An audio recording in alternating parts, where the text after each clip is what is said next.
मन के हारे हार है, मन के जीते जीत।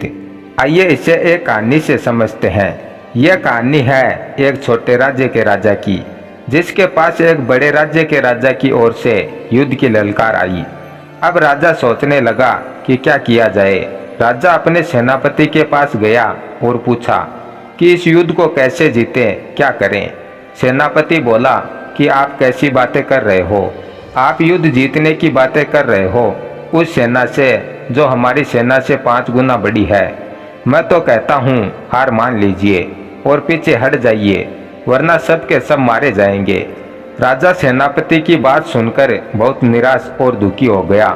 अब राज्य के जो संत थे उन्हें राजा बहुत मानता था। राजा उनके पास गया और जाकर सारी बातें बताई।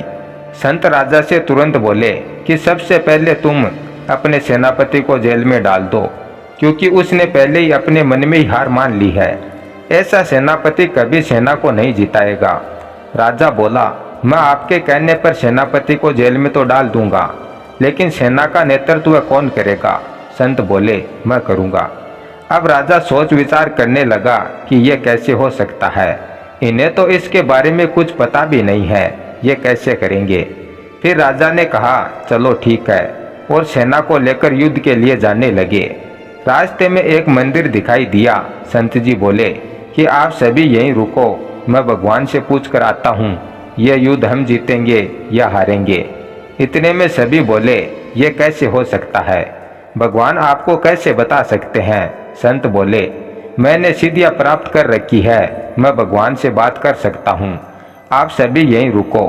संत मंदिर में गए और कुछ देर बाद वापस आए और आकर बोले कि भगवान ने कहा है, अगर अंधेरा होने पर मंदिर में रोशनी दिखाई दे तो आप युद्ध जीतोगे, और अगर रोशनी दिखाई ना दे तो आप युद्ध हारोगे। अब सभी अंधेरा होने का इंतजार करने लगे।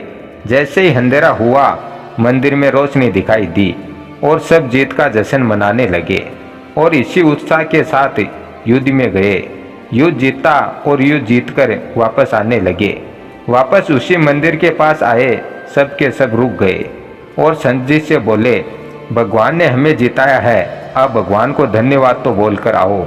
संत जी बोले, इसकी कोई ज़रूरत नहीं है, मैं जब मंदिर में गया था, जब मैं ही दिया जलाकर आया था, और जैसे ही अंधेरा हुआ उस दिए की रोशनी सबको दिखाई देने लगी, और उस रोशनी की वजह से आप सब ने अपने दिमाग में युद्ध जीत लिया था, और उसी के कारण जीत आसान हो गई। सारा खेल सोच का है, जैसा हम सोचते हैं वैसा ही हमारे साथ घटित होने लगता है, और फिर अंततः सब कुछ वैसा ही हो जाता है। इसलिए अच्छा सोचिए और खुश रहिए। धन्यवाद।